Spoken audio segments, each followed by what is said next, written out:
As we all know, 5G is coming. It is said that the mode of all industry will be challenged in 5G era.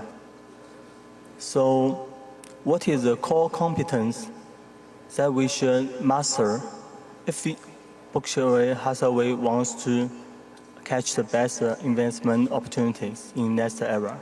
Well, there's no core competence at the very top of Berkshire.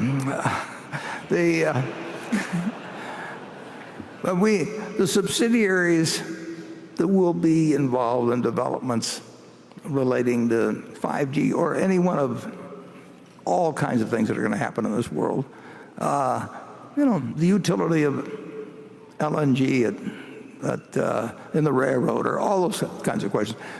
We have people in those businesses that know a lot more about them than we do, and we count on our managers to anticipate what is coming in their business, and then sometimes they talk to us about it.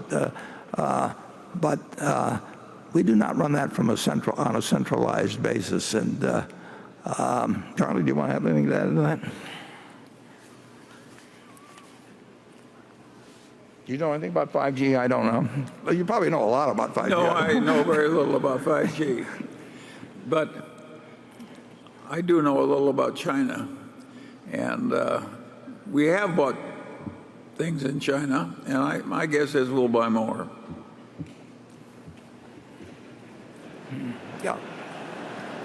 But, I mean, we basically want to have a group of managers, and we do have a group of managers who are on top of their businesses. I mean, you saw something that showed BNSF and Berkshire Hathaway Energy and Lubrizol all there. Those people know their businesses. They know what changes are likely to be ahead.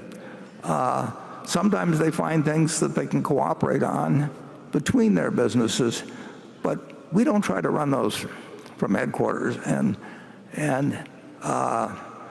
that may have certain weaknesses at certain times. I think it's been a terrific benefit for Berkshire.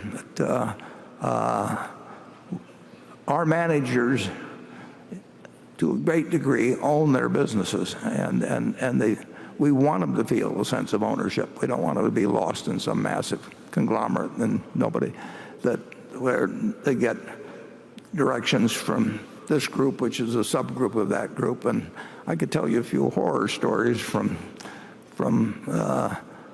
companies we bought when they tell us about their experience under such an operation. So the world is going to change in dramatic ways. Just think how much it's changed in the 54 years that we've had Berkshire. And some of those changes hurt us. They hurt us in textiles. They hurt us in shoes. They hurt us in the department store business. Hurt us in the trading stamp business. These were the founding businesses of this operation. But we do adjust, and we've got a group overall of very good businesses. We've got some that will be actually destroyed by what happens in this world.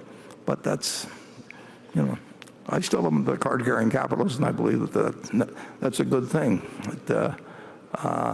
You have to make changes. We had 80% of the people working on farms in 1800.